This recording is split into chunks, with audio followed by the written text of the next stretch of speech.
एक खूबसूरत औरत, मिलनसार, हंसती खेलती, लेकिन उसकी ज़िंदगी बर्बाद हो जाती है। उसका जो कातिल था एक मुखौटा ओढ़ता है और ऐसा मुखौटा ओढ़ता है कि पुलिस उसके सामने होती हुई भी पुलिस उसे पकड़ नहीं पा रही थी। और हंसती खेलती जो लड़की थी उसकी एक रोज़ किले के अंदर लाश मिलती है। आसपास के पुलिस थानों को इतला की जाती है कि पता लगाइए कि ये लाश किसकी है। एक परिवार आता है, उस परिवार के साथ एक शख्स भी आता है। शख्स कहता है कि मेरी दोस्त है, मेरी कलीग है, हम दोनों साथ में रहते हैं, हमारे बीच बहुत मोहब्बत है। परिवार कहता है ये हमारी बेटी है जिसकी अब हत्या हो गई है।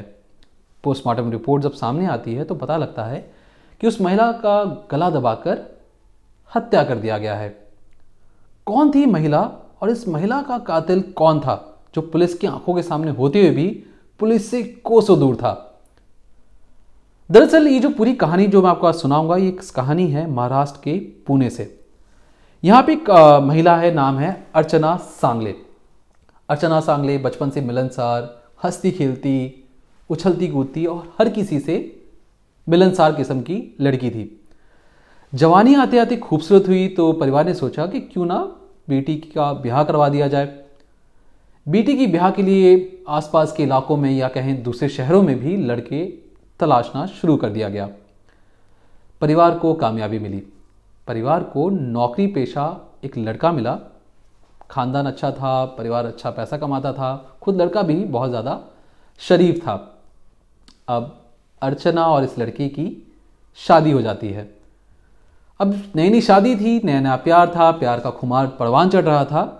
लेकिन बस कुछ महीने बाद ही ये जो नया नया प्यार का खुमार था उतर जाता है। दोनों मियाँ बीवी के बीच में अक्सर झगड़ा होने लगा। छोटी छोटी बातों पर अनबन, तू तू मैं या कहें अर्चना का अपने परिवार से कहना था या मायके में कहना था कि पति मुझे मेंटल टॉर्चर करता है, मुझे मारते पीटते हैं, मुझे इनके साथ नहीं रहना। याद रखिए, अर्चना वही लड़की है जो बचपन में हर किसी से मिलनसार, खुश मिजाज किस्म की लड़की थी। शादी के कुछ महीने बाद अपने परिवार से कहे कि मुझे अपने पति के साथ नहीं रहना, मुझे इनके साथ डर लगता है, ये मुझे टॉर्चर करते हैं। परिवार को लगा कि क्योंकि अर्चना बचपन से चुलबुली थी तो हो सकता है शादी के बाद उसे एडजस्टमेंट में वक्त लग रहा हो। बार बार कंप्लेन होने के बावजूद भी परिवार हमेशा ये कहता कि तुम्हारे पति हैं, सूझबूझ से काम लो। ये मियाँ बीवी के बीच में अक्सर ये सब चीज़ें होती रहती हैं। अब अर्चना को लगा कि परिवार वाले उसकी बात समझ ही नहीं रहे जो कहना चाहती है।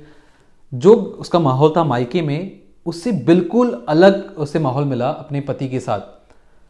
पति रोज तंग क्या करता, लेकिन अर्चना भी अपने परिवार वालों या कहीं मायके वालों को कहने पर सब कुछ सहती जा रही थी, एडजस्ट कर रही थी। और सही मायने में कहें, बाहर निकलती अपने पति के नाम का मंगलसूत्र बांधकर निकलती, ताकि बाहर के लोगों को ये शक ना हो कि पति और अर्चना के बीच में कोई भी दिक्कत है। ये सिलसिला कुछ दिन और ऐसे चला। इसी में एक रोज़ पानी सिर के ऊपर से बह गया। हुआ यूँ कि अर्चना पति से तंग आ चुकी थी। फिर से अर्चना के पति ने उसे टॉर्चर करना शुरू किया या कहें तंग करना, गाली गलौज करना। अर्चना ने सोचा कि बहुत हुआ, अब बारी है कि मैं अपने पति से अलग रहूं। मायके वाले ने बार बार समझाने की कोशिश की कि साथ रहो, लेकिन अब उसे लगा कि मायके वाले मेरी बात नहीं समझ रहे, पति मुझे टॉर्चर कर रहा है, इससे अच्छा है कि मैं अपनी ज़िंदगी के फैसले खुद ही लूँ। पहली बार अर्चना अपने पति का घर छोड़कर बाहर जाती है। सोचती है कि मैं बाहर नौकरी करूँगी, बाहर ही रहूँगी, लेकिन इस मर्द के साथ नहीं रहूँगी। इसी सिलसिले में एक संतोष नाम का शख्स पहली बार अर्चना की ज़िंदगी में आता है। नाम है उस शख्स का संतोष कातोरे। संतोष कातोरे का अगर मैं छोटी सी पहचान दे दूं तो संतोष कातोरे एक फाउंडेशन भी चलाते हैं, एनजीओ का। नाम है उसका सूर्य प्रकाश फाउंडेशन। ये फाउंडेशन एनजीओ यानी नॉन गवर्नमेंटल ऑर्गेनाइजेशन जो अक्सर जो गरीब लोग हैं या किसी भी तरीके से समाज में लोगों की मदद करता है।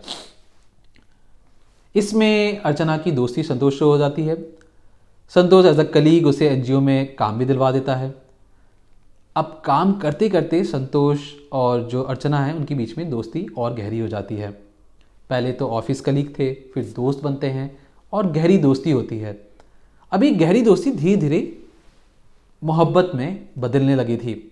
संतोष अर्चना की जो पुरानी ज़िंदगी की जो उसके पति ने उसके साथ अत्याचार किया उससे बहुत ज़्यादा दुखी होता है, बार बार उसे मनाने की खुश करने की कोशिश करता है संतोष, और अर्चना भी संतोष का साथ पाकर बहुत ज़्यादा खुश हो जाती है। उसे लगता है कि संतोष एक परफेक्ट हस्बैंड मटेरियल है, उसके साथ अगर वो अपनी ज़िंदगी आगे देखती है तो बहुत ज़्यादा वो खुश मिजाज रहेगी। 15 दिसंबर 2005, याद रखिएगा ये दिन। इस दिन को खास ये था कि संतोष और जो अर्चना है दोनों फैसला करते हैं कि पुणे के पॉश इलाके में एक फ्लैट लिया जाए। इस फ्लैट की कीमत अच्छी खासी थी, लेकिन दोनों ने साथ मिलकर जॉइंट, मतलब संतोष के नाम पे नहीं और ना ही अर्चना के नाम पर, दोनों ने जॉइंट मिलकर एक प्रॉपर्टी खरीदी एक पुणे के पॉश सोसाइटी में। फ्लैट था ये। अब क्योंकि जिस तरीके से संतोष प्यार करता था अर्चना से, अर्चना सब कुछ भूल चुकी थी कि उसकी पुरानी ज़िंदगी में किस तरीके से पति उसके साथ अत्याचार करता था, किस तरीके से उसे मेंटल टॉर्चर करता था। यहाँ तक कि जब भी वो फ़ोन करके अपने मायके में कहती तो मायके वाले समझने को कहते, सूझबूझ से काम लेने को कहते और उसकी मजबूरी नहीं समझ पा रहे थे। लेकिन उससे इतर संतोष बिल्कुल अलग इंसान, मतलब एक परफेक्ट हस्बैंड जिस तरीके से अपनी बीवी का केयर करता है उसी तरीके से वो अर्चना का केयर कर रहा था। लेकिन आसपास के लोग भी जानते थे कि संतोष और अर्चना के बीच में बेइंतहा मोहब्बत है। अब क्योंकि नई ज़िंदगी की शुरुआत हो चुकी थी, अर्चना की ज़िंदगी अब चल नहीं रही थी, भाग रही थी, पटरी पर बेइंतहा स्पीड से भाग रही थी। अर्चना के परिवार वालों को भी कोई दिक्कत नहीं थी इससे। लेकिन फिर एक रोज़, यानी कहें 15 दिसंबर 2005, लगभग 11 महीने बाद, 4 नवंबर 2006 को अर्चना गायब हो जाती है। अर्चना गायब होती है। यहाँ संतोष और जो अर्चना की फैमिली है वो पागल हो जाते हैं कि उन्हें लगता है कि इतनी हंसने खेलने वाली लड़की फिर से कैसे, मतलब फिर से उसकी ज़िंदगी में ऐसा क्या हुआ और वो कहाँ गायब हो गई। बहुत तलाश किया जाता है लेकिन नहीं मिलते। थक हार कर जो अर्चना के परिवार वाले हैं वो पुलिस में जाके मिसिंग कंप्लेन देते हैं। कहते हैं कि देखिए, हम कंप्लेन तो कर रहे हैं मिसिंग के, लेकिन हमें शक है कि जो अर्चना का जो पहला पति है उसी ने कोई ना हो कोई गंदा काम या कहें किसी तरह का गलत काम अर्चना के साथ किया है, इसी वजह से अर्चना गायब है। पुलिस इसे पर्सनल दुश्मनी का मानती है और पहले पति को उठा लेती है। जब जो पति को हिरासत में लेती है उसी वक्त खबर आती है वायरलेस पे कि एक लड़की की लाश मिली है। उसी इलाके के आसपास एक किला था, उस किले में एक महिला की लाश मिलती है। थाने के अंदर पहला पति और वायरलेस पे मैसेज कि एक लड़की मिली है, जिसकी लाश मिली है, एक लड़की की लाश मिली है किले के अंदर। आसपास के पुलिस स्टेशन में कहा जाता है कि जाके पता लगाइए कि लाश किसकी है, और कहा जाता है कि इस लाश को पोस्टमार्टम के लिए भेजो तब तक, और आगे की जांच हम करते हैं। इधर जो थाने के अंदर पुलिस पूछताछ करती है कि बताओ कि यार लड़की कहाँ गायब है, क्या हुआ है। पुलिस को ऐसे कोई ठोस सबूत मिल नहीं पा रहा था कि जिससे कनेक्शन बिठाया जा सके कि जो पहला पति है और अर्चना के बीच में अभी भी कोई संबंध है। संबंध नहीं था, कोई कनेक्शन नहीं मिल रहा था, लिहाजा छोड़ना पड़ा पहले पति को। कोई कार्रवाई उस पर नहीं की जा सकी। इधर पोस्टमार्टम रिपोर्ट जब उस लड़की के सामने आई तो पता लगा उस लड़की की गला घोटकर हत्या कर दी गई है।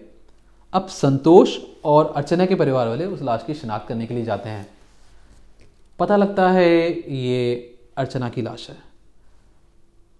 अर्चना पहले गायब थी, अब उसकी लाश मिल चुकी है, और जिस तरीके से उसकी गला दबाकर हत्या की गई थी, समझ नहीं आ रहा था कि उसकी हत्या करने वाला आखिर कौन है। इसी सिलसिले में आप याद रखिए कि 4 नवंबर 2006 को गायब होती है। पहले पति को हिरासत में लेकर फिर छोड़ दिया जाता है। फिर लगभग 6 महीने बाद या 6.5 महीने बाद 26 मई 2007 को पहली बार संतोष को गिरफ्तार किया जाता है, या कहीं हिरासत में लिया जाता है। किसकी गायब होने की? अर्चना की हत्या के इल्ज़ाम पर, क्योंकि अर्चना के परिवार ने कहा था अगर पहला पति हत्या नहीं कर सकता है या गायब नहीं कर सकता है तो हो ना हो वो संतोष ही है जिसने अर्चना की हत्या की है।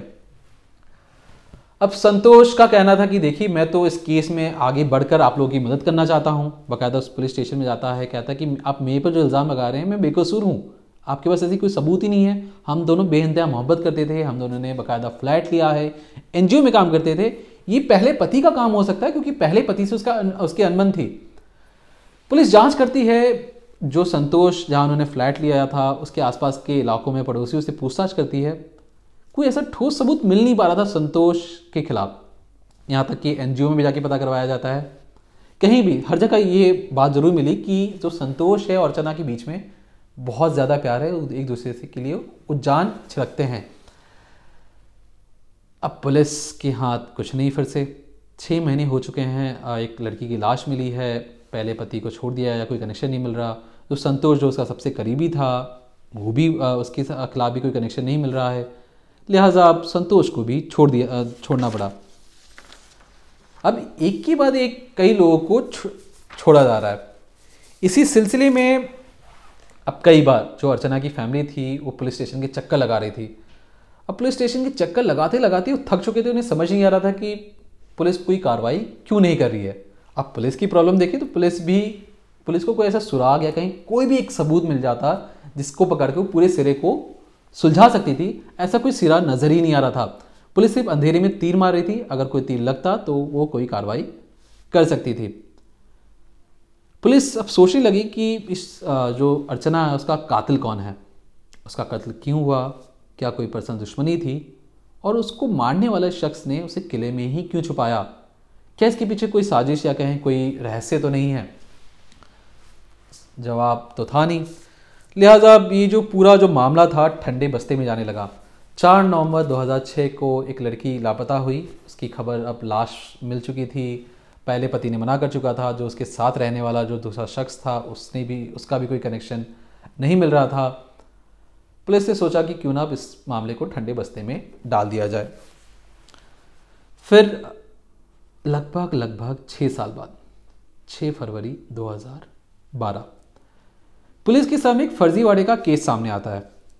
कहा जाता है एक शख्स है जिसने फर्जीवाड़े के जरिए, फर्जी कागजात के जरिए एक महिला के नाम को दूसरे महिला के नाम में बदला और उस महिला के नाम से सारी प्रॉपर्टी अपने नाम कर लिया गया। पुलिस ने कागजात मंगाए तो पता लगा कि जो कागजात हैं ये कागजात संतोष के नाम पर हैं। पुलिस ने सोचा कि ये जो फर्जीवाड़ा हुआ ये किसके नाम, मतलब ये जो पहली महिला कौन थी। पता लगा ये जो पहली महिला है ये है अर्चना सांगले। अब जैसे कि मैंने आपको शुरुआत में बताया था कि अर्चना सांगले और संतोष दोनों ने मिलकर पुणे की पॉश सोसाइटी में एक फ्लैट लिया था, काफ़ी महंगा था। अब क्योंकि अर्चना मर चुकी थी, अब संतोष को दिक्कत ये आ रही थी कि वो फ्लैट अगर बेचना चाहे तो कैसे बेचे।